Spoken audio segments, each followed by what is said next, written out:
Hello everyone, good evening, नमस्कार, जय हिंद, राधे राधे। स्वागत है दोस्तों आपका एसजीआई कंपटीशन क्लासेस पे। मैं आपका मेंटोर रोहित कुमार। दोस्तों शाम के 7 बज चुके हैं, आप हमारे साथ जुड़ चुके हो SGI competition classes YouTube channel पे, जहां हम देख रहे हैं वो इंपॉर्टेंट सवाल, previous year questions, expected question का संगम। आप जिस भी एग्जाम की तैयारी करते हैं, चाहे वो यूपी एग्जाम हो, यूपी में कोई एग्जाम हो, राजस्थान में हो, बिहार में हो, एसएससी हो, रेलवे हो, क्योंकि जीके जीएस का दायरा बहुत बड़ा है ना। तो हमारे जो क्वेश्चन है आपको हूबहू छपेंगे, पेपर में देखने को मिलेंगे। दोस्तों इस चैनल पे अगर आप नए हैं तो सब्सक्राइब जरूर करना, शेयर करना अपने दोस्तों के साथ, ताकि प्रॉपर तरीके से आपको क्लास मिल सके। और जो बेल बटन है उसे जरूर प्रेस करके जाना है ना, ताकि नोटिफिकेशन मिल सके। सपनों की इस जंग में हमारी टीम आपके साथ हैं। बस आप एक कदम आगे बढ़िए, हम पुश करने में बिल्कुल लगे हुए हैं, है ना। तो दोस्तों आज की जो क्लास है वो आप देखोगे तो GK GS practice set number 9 है, और कुछ क्वेश्चंस पुराने, कुछ क्वेश्चन नए, दोनों का तड़का, दोनों का मिक्स, ऑप्शन के साथ खेलना, यही तो है। क्योंकि जिस वक्त अगर आप ऑप्शन से खेलना सीख जाते हैं, आपकी तैयारी एक नए लेवल तक पहुंच जाती है। ठीक है, चलिए चलते हैं, शुरुआत करते हैं दोस्तों। पहला सवाल कि राज्यपाल द्वारा राष्ट्रपति के विचारार्थ विधेयक सुरक्षित रखने का भारतीय संविधान में अंतर्विष्ट प्रावधान किस संविधान से लिया गया? आराम से पढ़िएगा। The provision contained in the constitution of India for the governor to reserve the bill for the consideration of the president has been taken from which constitution. यानी राज्यपाल द्वारा राष्ट्रपति के विचारार्थ विधेयक सुरक्षित रखने का भारतीय संविधान में यह प्रावधान किस देश के संविधान से लिया गया है? From the constitution of Canada, Australia, USA, या उपरोक्त में से किसी भी नहीं। क्या होगा जरा बताइए। क्वेश्चन नंबर 1, चलिए डू इट फास्ट। क्या निकल कर आएगा दोस्तों जवाब इसका? तो अगर आप देखें, कहता है राज्यपाल द्वारा राष्ट्रपति के विचारार्थ विधेयक सुरक्षित रखने का भारतीय संविधान में जो कनाडा के संविधान से लिया गया है। जैसे कि हम जानते हैं दोस्तों कि अगर मैं भारत की बात करूं तो भारत का संविधान उधार का संविधान कहा जाता है। उधार का संविधान इन द सेंस कि संविधान निर्माताओं ने लगभग 60 देशों के संविधान को पढ़ा, उसमें से जो अच्छी अच्छी बातें थी, जो हमारे लिए इंपॉर्टेंट था, हमने उसे निकाला और फिर निकालकर एक नया संविधान तैयार किया। दोस्तों ऑस्ट्रेलिया के संविधान से क्या लिया गया है? तो कई सारी चीजें हैं जो खासकर आप देखोगे तो ज्वाइंट पार्लियामेंट्री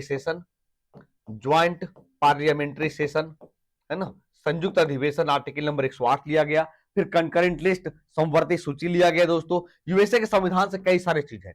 आप फंडामेंटल राइट्स की बात कर लो, प्रेसिडेंट की बात कर लो, उपराष्ट्रपति की बात कर लो, सुप्रीम कोर्ट की बात कर लो, इंपीचमेंट की बात कर लो, महाभियोग की बात कर लो, है ना, और कनाडा के संविधान से जो अभी आपने देखा है। ठीक है, चलिए आ जाइए। The advisory jurisdiction of the supreme court has been taken from the constitution of which country? सर्वोच्च न्यायालय की सलाहकारी अधिकारिता किस देश के संविधान से लिया गया है? Canada, Australia, UK, USA. क्या होगा जरा बताइए। चलिए क्या निकल कर आएगा दोस्तों कि सर्वोच्च न्यायालय की सलाहकारी अधिकारिता किस देश के संविधान से लिया गया है? क्या होगा?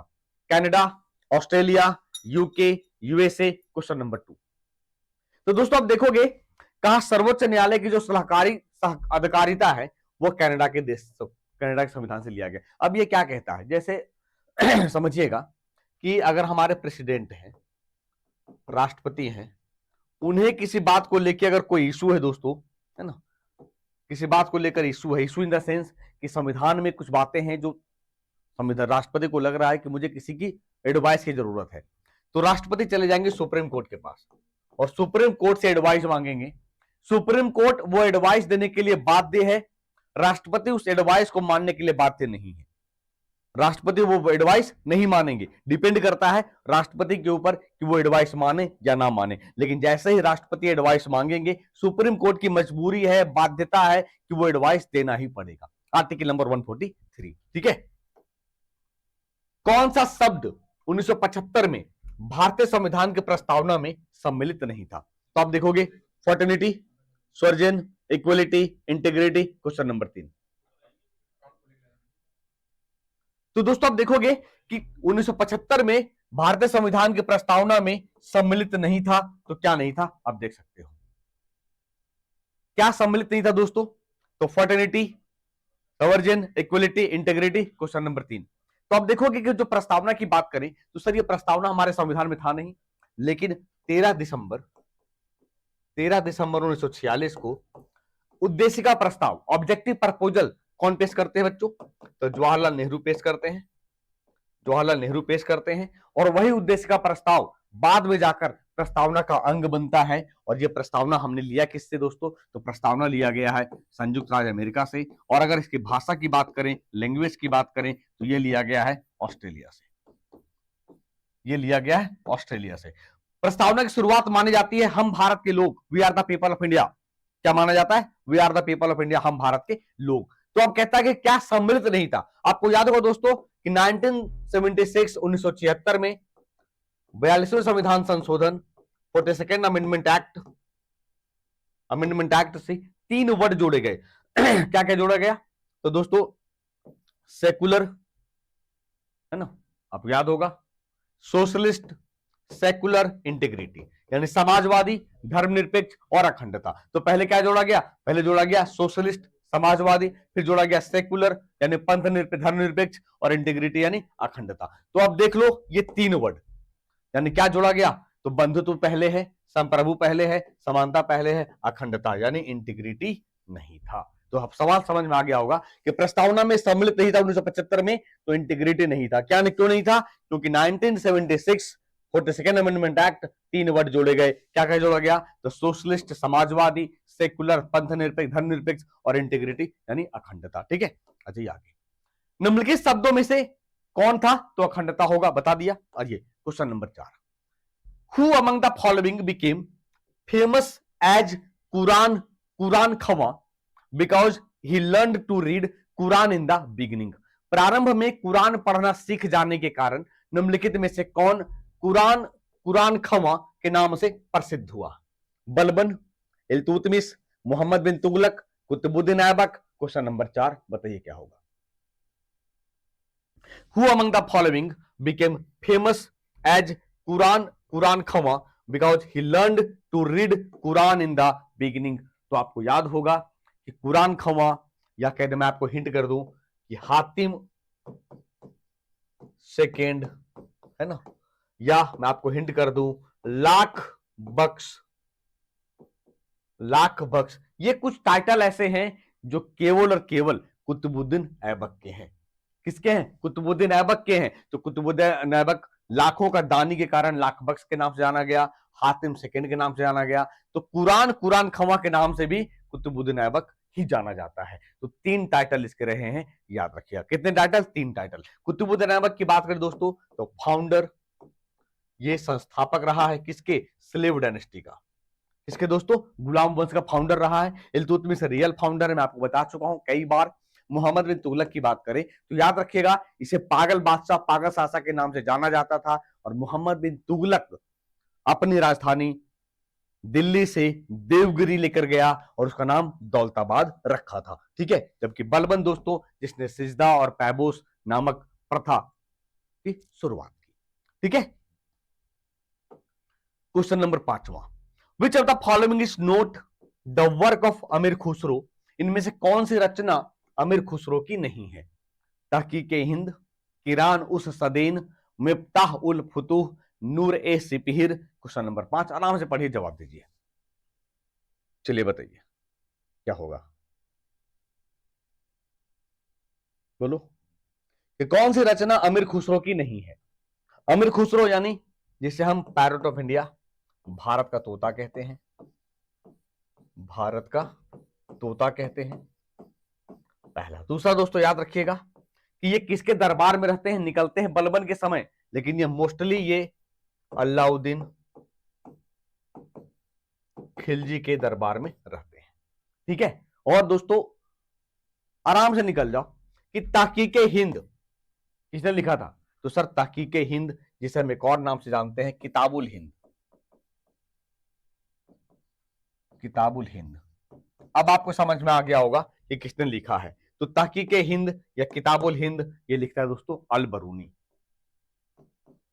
अल बरूनी, जो महमूद गजनवी के साथ भारत आता है। मतलब क्या निकल कर आएगा कि कौन नहीं लिखा? तो तहकीके हिंद नहीं लिखा गया, जबकि किरान उस सदेन, मिफ्ताह उल फुतूह, नूरे सिपहिर, ये सब अमीर खुसरो की रचना है, याद रखिएगा। अमीर खुसरो का संबंध उत्तर प्रदेश के एटा डिस्ट्रिक्ट के पटियाली गांव से है। किस गांव से? पटियाली पटियाली विलेज से है और एटा डिस्ट्रिक्ट उत्तर प्रदेश है, याद रखिएगा। ठीक है, तो जवाब क्या निकल कर आया बच्चों? तहकीक-ए-हिंद। ऐसे ही एलिमिनेट करने का अगर तरीका आपको आ जाएगा ना, तो आपके लिए चीजें बहुत आसान हो जाएगी, आराम से आप उसे निकाल सकते हो, समझ सकते हो। ठीक है, चलिए आ जाइए next. On the death of Gandhi ji who said that the light has gone out of our life, यानी कहता है दोस्तों कि गांधी जी की मृत्यु पर किसने कहा था कि हमारे जीवन से प्रकाश चला गया है? Lord Mountbatten, doctor Rajendra Prasad, बाल गंगाधर तिलक, जवाहरलाल नेहरू। क्वेश्चन नंबर 6, चलिए बताइए, सोचिए क्या होगा, बोलो। आसान सवाल है ना?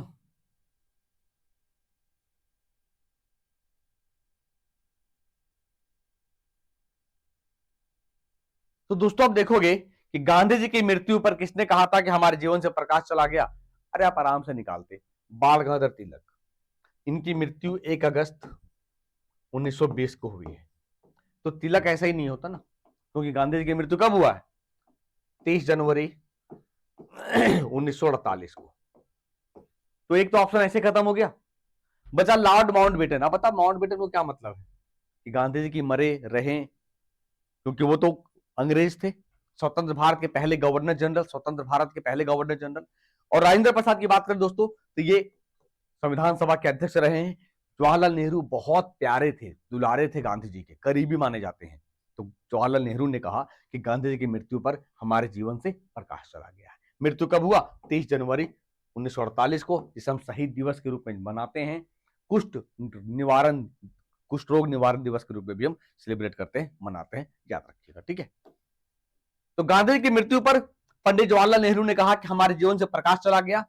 ज्ञातव्य है कि गांधी जी की मृत्यु पर ये कहा थे, सोवियत रूस को छोड़कर संसार के सभी देशों ने भी अपने ध्वज झुकाकर अपने श्रद्धा को अर्पित की थी। सोचो, केवल रसिया नहीं था, बाकी वह सारे देश ने अपने अपने झंडे झुकाए हैं। तभी तो दोस्तों सोचो ना कि 2 अक्टूबर को पूरा वर्ल्ड, विश्व, यूएन तक इंटरनेशनल नॉन वायलेंस डे, अंतरराष्ट्रीय अहिंसा दिवस के रूप में मनाता है। ठीक है, आ जाओ आगे। जब भारत स्वतंत्र हुआ उस समय कांग्रेस के अध्यक्ष कौन थे? कई बार पढ़ा चुके हैं। महात्मा गांधी, जवाहरलाल नेहरू, जेबी कृपलानी, सरदार पटेल। क्वेश्चन नंबर 7, बताइए क्या होगा। चलिए क्वेश्चन नंबर 7,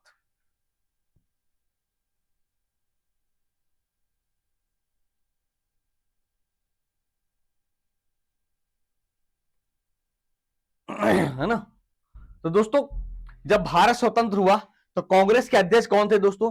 जब भारत स्वतंत्र हुआ तब कांग्रेस के अध्यक्ष की बात करें, जेबी कृपलानी। क्यों ऐसा होगा? क्योंकि दोस्तों 1946 में मेरठ उत्तर प्रदेश में कांग्रेस का अधिवेशन होता है और ये साहब अध्यक्ष बन जाते हैं। और भारत 1947 में आजाद हुआ, तो 1947 में कांग्रेस का ईयरली अधिवेशन सेशन हुआ नहीं है, लेकिन फिर कहते हैं कि 1947 में एक अधिवेशन होता है दिल्ली में। ये स्पेशल अधिवेशन है, विशेष अधिवेशन, और इस स्पेशल अधिवेशन, विशेष अधिवेशन में अध्यक्षता करते हैं राजेंद्र प्रसाद। तो अगर सवाल आएगा कि 1947 में दिल्ली अधिवेशन की अध्यक्षता किसने की, तब आप क्या लगाओगे? राजेंद्र प्रसाद। लेकिन अगर कहेगा कि 1947 में जब भारत को आजादी मिली तब कांग्रेस के अध्यक्ष कौन थे, तब जेबी कृपलानी। अब देख सकते हो दोनों में अंतर क्या है। कई बार बच्चे गलती कर बैठते हैं। तो जेबी कृपलानी कब होगा? जब पूछेगा आजादी की बात करेगा, क्योंकि 1948 में फिर अधिवेशन हुआ कांग्रेस का, ये जयपुर में होता है। कहां पे? जयपुर में। और दोस्तों कौन अध्यक्षता करते हैं? तो आपको याद होगा Pattabhi Sitaramayya.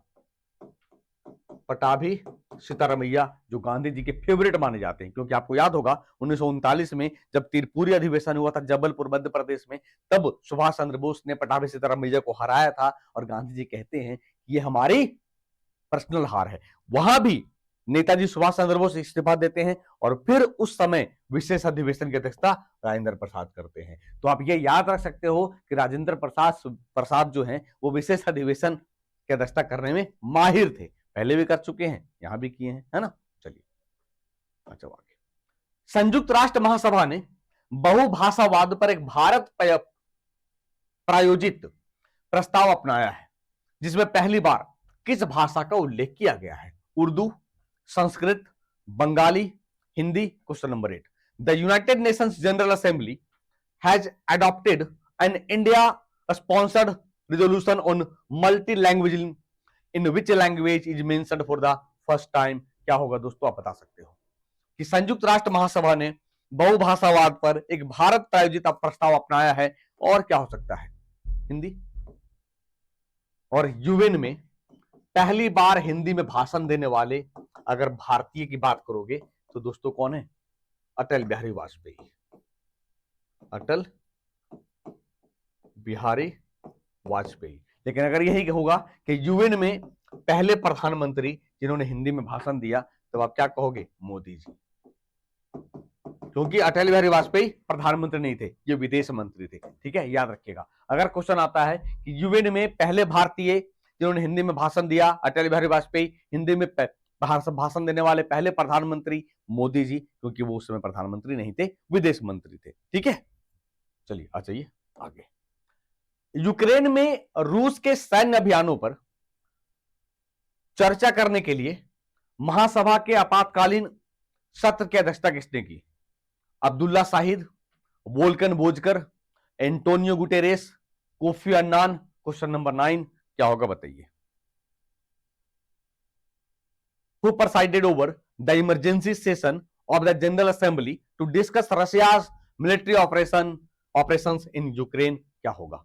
Abdullah Shahid, Volkan Bozkir, Antonio Guterres, Kofi Annan? क्या निकल कर आएगा दोस्तों? तो दोस्तों यूक्रेन में रूस के सैन्य अभियानों पर चर्चा करने के लिए महासभा के आपातकालीन सत्र की अध्यक्षता की बात करें तो दोस्तों अब्दुल्ला शाहिद है ना। आपको याद होगा ये कब की बात है? जब रशिया और यूक्रेन के बीच, तो सोचो ना कितना लंबा वार चल गया यार, 2022 से ये युद्ध चल रहा है, 2022 से। और इस बार जब रूस के राष्ट्रपति व्लादिमीर पुतिन ने चुनाव जीता और उन्होंने कहा भी हो सकता है ये तीसरा विश्व युद्ध हो जाए, बट ये सच्चाई कहां तक कह नहीं सकते। लेकिन एक चीज याद रखिएगा कि रूस के राष्ट्रपति व्लादिमीर पुतिन ने चुनाव जीता है 2024 में, वो 2030 तक बने रहेंगे। लेकिन मजे की बात है, आपको याद होगा दोस्तों कि 2020 में एक अमेंडमेंट करवाते हैं और कहते हैं कि मैं 2036 तक बना रहूंगा। भाई साहब ये सोचो, एक प्रकार से डिक्टेटरशिप कह सकते हैं। लेकिन अब सोचिए कि 2024 में चुनाव हुआ, 2030 तक कार्यकाल है और फिर 2036 तक। इससे एक बात साफ हो जाता है कि रशिया के राष्ट्रपति का टेन्योर कार्यकाल क्या है? 6 साल है ना। देख लो, 24 6 30 और 30 6 36। जबकि भारत के राष्ट्रपति का कार्यकाल कितना? 5 साल। यूएसए के राष्ट्रपति का कार्यकाल कितना?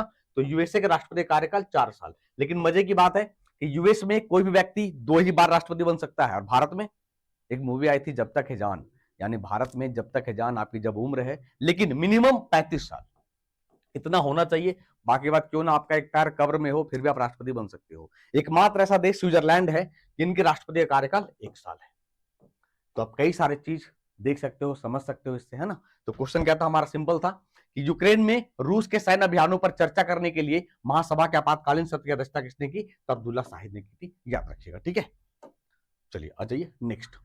संयुक्त राष्ट्र यानी यूएन ने 28 फरवरी 2022 को यूक्रेन में रूस के सैन्य अभियानों पर चर्चा करने के लिए महासभा पर एक आपातकालीन सत्र आयोजित किया गया था। और अगर इंडिया के संदर्भ की बात करें तो भारत यहां वोटिंग जब हुआ था कि आप किसके पक्ष में हैं, युद्ध के पक्ष में या युद्ध के विरोध में, तब भारत ने कहा था कि हम वोट में भाग नहीं लेंगे। भारत, क्योंकि एक्चुअली क्या है ना कि हमारी दोस्ती रशिया के साथ अच्छी भी है, हमारे संबंध यूक्रेन से भी अच्छे हैं। अब बताओ किसके तरफ अगर आपसे कोई पूछा जाए कि एक तरफ आपके पापा हैं, एक तरफ मम्मी है, आप किसे सपोर्ट करेंगे? हम बोलेंगे भाई हम तो साइड हो जाएंगे। क्या है, मम्मी खाना बना खिलाएगी, पापा पैसा देते हैं। तो वैसे ही हमारे साथ है, रशिया से भी हमारा संबंध अच्छा है, यूक्रेन के साथ भी हमारा संबंध अच्छा है। इसलिए कहा भैया हम तो न्यूट्रल है, तटस्थ हैं, हम किसी के ना पक्ष में ना विरोध में। लेकिन हाँ, भारत ने रशिया को समझाने की भरसक प्रयास की है कि युद्ध मत करिए, युद्ध से कोई नतीजा निकलता नहीं है। यूक्रेन को भी समझाने की भरसक प्रयास किया है। ठीक है, तो याद रखिएगा दोस्तों, है ना। देखो वही कही ना कि भारत ने प्रस्ताव पर मतदान करने से इनकार कर दिया। ठीक है, सक्तेंग वन्यजीव अभ्यारण्य कहां स्थित है? Where is Sakteng wild life sanctuary located? India, Bhutan, Nepal, Bangladesh. Question number 10, Sakteng वन्यजीव अभ्यारण्य कहां स्थित है दोस्तों? भारत में है, भूटान में है, नेपाल में है, बांग्लादेश में है, क्या निकल कर आएगा? बताइए। Where is Sakteng wild life sanctuary, Sakteng वन्यजीव अभ्यारण्य कहां स्थित है? तो दोस्तों ये भूटान में है। कहां बच्चों? भूटान में। सक्तेंग वाइल्ड लाइफ सेंचुरी की बात करें कहां है? भूटान में, याद रखिएगा। नेक्स्ट, भारत के विभाजन से संबंधित माउंटबेटन योजना की सरकारी तौर पर घोषणा कब हुई थी? 4 जून 1947, 10 जून 1947, 3 जुलाई 1947, 3 जून 1947। क्वेश्चन नंबर 11, जिसे माउंटबेटन योजना, माउंटबेटन ने घोषणा की थी, है ना, कि अब हम भारत को आजाद कर देंगे, माउंटबेटन प्लान जो कहते हैं। तो दोस्तों आपको याद होगा ये 3 जून 1947 है, जिसे हम 3 जून प्लान भी कहते हैं, जिसे 3 जून प्लान भी कहते हैं। क्या कहते हैं बच्चों? 3 जून प्लान भी कहते हैं, याद रखिएगा। ठीक है, 3 जून प्लान भी कहते हैं, है ना। अच्छा आगे, किसने खलीफा की शक्ति का विरोध किया? Who among the following opposed the power of the Khalifa? Iltutmish, Alauddin Khilji, Mohammad bin Tughlaq, Balban. Question number 12, Who among the following opposed the power of the Khalifa? कौन है जिसने खलीफा की शक्ति का विरोध किया? इल्तुतमिश है, अलाउद्दीन खिलजी है, मोहम्मद बिन तुगलक है, बलबन है, क्या होगा? तो दोस्तों अलाउद्दीन खिलजी है। अब 3 सवाल बनता है। सवाल बनेगा कि खलीफा की अनुमति से दिल्ली की गद्दी पर बैठने वाला पहला शासक इल्तुतमिश है। अनुमति से, समझ जाओगे, छाप लेना, अनुमति से। और अलाउद्दीन खिलजी ने क्या किया? धर्म और राजनीति को अलग कर दिया, बोला हमें अनुमति की जरूरत नहीं है, इसीलिए खलीफा की शक्ति का विरोध किया। भाई साहब एक और व्यक्ति थे, मुबारक खिलजी। ये तो भाई साहब महान हैं, मुबारक खिलजी। ये महान क्यों है सर? क्योंकि इसने इटसेल्फ, खुद को, स्वयं को क्या कर लिया? खलीफा घोषित कर लिया। बोला मैं ही जो हूं, हम ही हैं, सब कुछ हम ही हैं, खलीफा हैं, है ना। जैसे लुई सोलावा कहता था ना, आई एम द स्टेट, मैं ही राज्य हूं, सब कुछ मैं हूं, है ना। क्लियर है? तो याद रखना, तीनों चीज याद रखना बिल्कुल। कौन सिकंदर के साथ भारत नहीं आया था? Who among the following did not come to India with Alexander? Niax, Anacretus, Dimachus, Aristobulus। Question number 13, Who among the following did not come to India with Alexander? कौन सिकंदर के साथ भारत नहीं आया था? बताइए, वो कौन है जो सिकंदर के साथ भारत नहीं आया था दोस्तों? तो आप देखोगे डायमेकस भारत नहीं आया था सिकंदर के साथ, जबकि नियाक्स, आनेसिक्रिटस और अरिस्टोब्यूलस ये सब आया था, डायमेकस नहीं आया था, याद रखिएगा। ठीक है, अशोक ने किस शिलालेख में कहा कि हर इंसान मेरा बच्चा है का उल्लेख किया गया है? Major rock edict, 5, 4, 6, 7। Question number 14,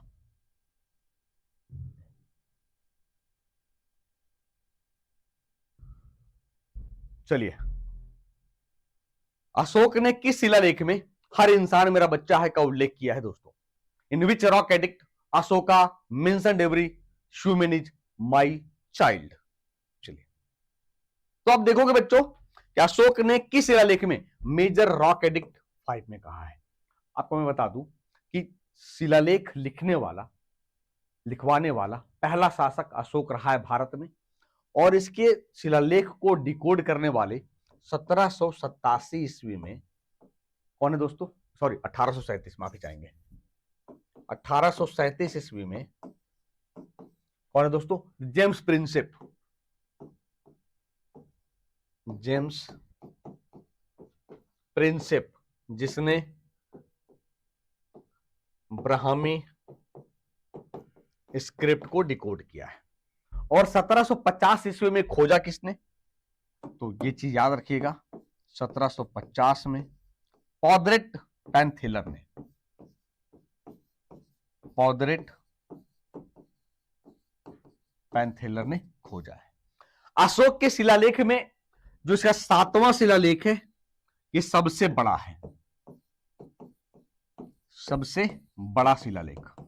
एक क्वेश्चन और बनता है जो इंपॉर्टेंट है कि सर अशोक ने कलिंगा वार तो 261 बीसी में, यानी अपने शासन के बैठने के 8वें वर्ष में कलिंगा वार लड़ा, जिसकी जानकारी हमें अशोक के 13वें शिलालेख से मिलती है। कौन से शिलालेख से?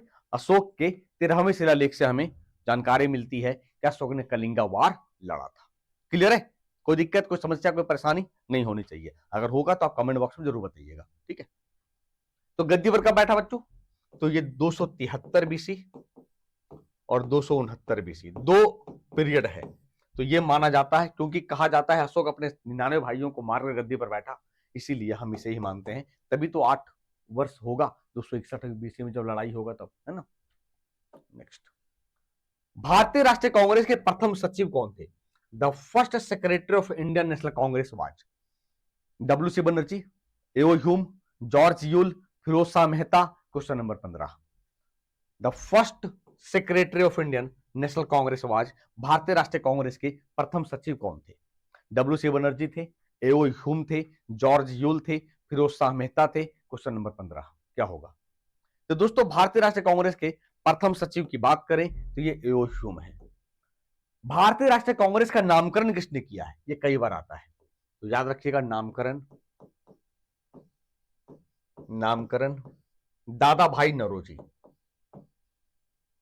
दादा भाई नौरोजी करता है ना पहला। दोस्तों भारतीय राष्ट्रीय कांग्रेस की स्थापना कहां हुआ, ये भी याद रखिएगा। स्थापना की बात करें तो 28 दिसंबर 1885 को इसकी स्थापना की गई। कहां पे? तो बंबई के गोकुलदास तेजपाल संस्कृत कॉलेज में। ठीक है, ये हो गया। अब सर वायसराय कौन है इस समय? इस समय वायसराय है दोस्तों डफरिन, लॉर्ड डफरिन वायसराय है। और आपको याद होगा कि फाउंडर कौन है? तो दोस्तों एओ ह्यूम सचिव भी हैं और फाउंडर भी हैं। और अध्यक्षता किसने किया था? तो भाई साहब डब्ल्यू.सी. बनर्जी, ये प्रेसिडेंट थे, ये प्रेसिडेंट थे। कितने सारे निकल गए। बैठक होना था पुणे में, पुणे में प्लेग फैल गया, जिसके कारण दोस्तों ये कहां हुआ? बंबई के गोकुलदास तेजपाल संस्कृत कॉलेज में हुआ था, याद रखिएगा। ठीक है, चलिए आ जाइए आगे। किसने भारतीय राष्ट्रीय कांग्रेस की अध्यक्षता 2 बार की? Who among the following presided over the Indian National Congress twice? George Yule, Wedderburn, Kadambini Ganguly, इनमें से कोई नहीं। Question number 16, Who among the following presided over the Indian National Congress twice? तो दोस्तों भारतीय राष्ट्रीय कांग्रेस की अध्यक्षता 2 बार कौन करते हैं? वेडरबर्न करते हैं। जॉर्ज यूल आपको याद होगा, फर्स्ट इंग्लिशमैन, पहले अंग्रेज, 1888 में कहां? इलाहाबाद, यानी प्रयागराज में ये अध्यक्षता करते हैं। ठीक है, याद रखिएगा। तो वेडरबर्न कब बने आप देख सकते हो, विलियम वेडरबर्न 25 मार्च 1838 को जन्म होता है स्कॉटलैंड, मृत्यु 1918 में, और 1989 में बंबई में बनेंगे, और फिर 1910 में इलाहाबाद में। ठीक है, भारतीय राष्ट्रीय कांग्रेस के अध्यक्ष रहे। 1887 में वह बंबई सरकार के मुख्य सेक्रेटरी, मुख्य सचिव थे, याद रखिएगा। तो पहली बार यह अध्यक्षता करते हैं 1889 में बंबई में, और फिर दूसरी बार 1910 में इलाहाबाद में। ठीक है, अब तक 3 बार हुए, किया है कौन? तो दादा भाई नौरोजी। कब कब? 1886, 1893 और 1906। तो ये कलकत्ता और ये लाहौर। ठीक है, कौन सा रासायन आतिशबाजी के बारूद में व्यापक रूप से उपयोग किया जाता है? विच of the following chemicals is widely used in fireworks gun powder? Potassium nitrate, sulphur और चारकोल, पोटेशियम सल्फेट और फास्फोरस, सिल्वर नाइट्रेट और चारकोल, या फिर हम बात करें स्टोंटियम और barium. Question number 17, question number 17 बताइए।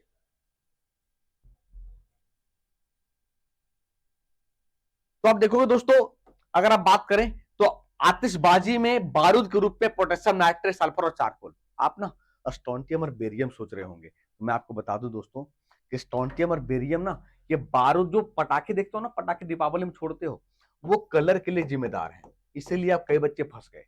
स्टोंटियम के कारण जो पटाखे का लाल कलर दिखता है ना, पटाखे में लाल, चटक लाल, तो ये स्ट्रोंटियम के कारण रेड दिखता है और बेरियम के कारण हरा दिखता है, ग्रीन दिखता है।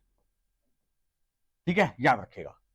तो ये ग्रीन बेरियम के कारण, लाल स्ट्रोंटियम के कारण, और बारूद में जो यूज करते हैं वो पोटेशियम नाइट्रेट, सल्फर और चारकोल। अच्छा, ये आगे बारूद सबसे पहले ज्ञात रासायनिक विस्फोटक इसे काले बारूद के रूप में जानते हैं, जिसमें सल्फर, चारकोल, पोटेशियम नाइट्रेट जैसा केमिकल फॉर्मूला KNO3 का मिश्रण होता है, याद रखिएगा। नेक्स्ट बच्चों, पंडवानी संगीत की प्रसिद्ध कलाकार तीजन बाई ने किस वर्ष पद्म विभूषण पुरस्कार जीता था? 2010, 2020, 2017, 2021, 2019, क्या निकल कर आएगा बताइए। तो दोस्तों, पंडवानी संगीत की बात करें, तीजन बाई जो इनका संबंध छत्तीसगढ़ से है, इनका संबंध छत्तीसगढ़ से, याद रखिएगा। ठीक है, छत्तीसगढ़ से, जिनको पद्म विभूषण पुरस्कार 2019 में प्रदान किया गया है। ठीक है दोस्तों, तो तीजन बाई को 1987 में पद्मश्री मिला, 2003 में पद्म भूषण मिला और 2019 में पद्म विभूषण मिला, और आने वाले समय में भारत रत्न में मिल जाएगा, तो कोई अतिशयोक्ति नहीं होनी चाहिए।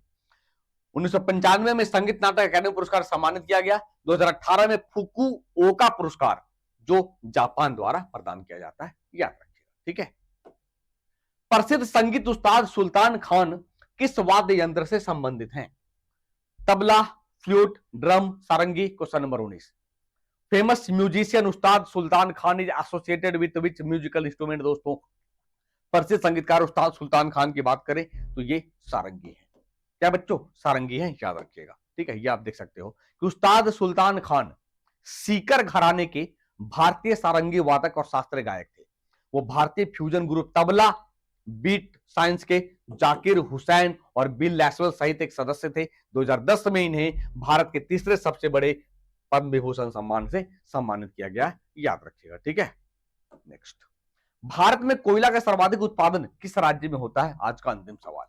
ओडिशा, पश्चिम बंगाल, झारखंड, छत्तीसगढ़, क्या होगा? तो दोस्तों, सर्वाधिक कोयला का उत्पादन की बात करें तो ये छत्तीसगढ़ में है। कहां होता है? पहले झारखंड था, भंडार में मामले में झारखंड है, उत्पादन में छत्तीसगढ़ हो गया, याद रखिएगा। कुछ वर्षों में छत्तीसगढ़ देश का सबसे बड़ा व्यवसायिक उत्पादक राज्य बन गया, जबकि देश का सर्वाधिक कोयला भंडार अभी भी झारखंड के पास है। भंडार पूछेगा झारखंड, प्रोडक्शन पूछेगा छत्तीसगढ़, याद रखिएगा। ठीक है, तो अब देखोगे उत्पादन के मामले में झारखंड तीसरे नंबर पे आ गया। पहले नंबर पे छत्तीसगढ़ है, दूसरे पे ओडिशा है, यानी पहले पे छत्तीसगढ़, दूसरे पे ओडिशा, तीसरे पे झारखंड। ये प्रोडक्शन के मामले में, और भंडार के मामले में अभी भी झारखंड नंबर 1 पे है, याद रखिएगा। ठीक है, चलिए, ये आपके लिए होमवर्क है, इसका जवाब मुझे कमेंट बॉक्स में चाहिए। ठीक है, क्या सवाल है? इनमें से कितनी झीलें लैगून है, यानी कौन कौन? चिल्का, पुलिकट, वूलर, कोलेरू, लोनार। इसका जवाब मुझे कमेंट बॉक्स में चाहिए दोस्तों। आज की वीडियो कैसी लगी आप कमेंट करके जरूर बताइएगा। सेशन अच्छा लगा होगा तो कमेंट्स करना, शायद शेयर करना अपने दोस्तों के साथ, है ना। मिलेंगे दोस्तों, अब देखा जाए तो 23 तारीख को, यानी शनिवार को, फिर 24-25 होली है आपकी, है ना। तो होली से की अग्रिम बधाई अभी से ही, क्योंकि भगवा का जो बयार है वो चढ़ने लगा है ना। तो मिलते हैं फिर सुबह 8 बजे, तब तक के लिए अपना ख्याल रखिए। थैंक यू, शुक्रिया, जय हिंद, जय भारत।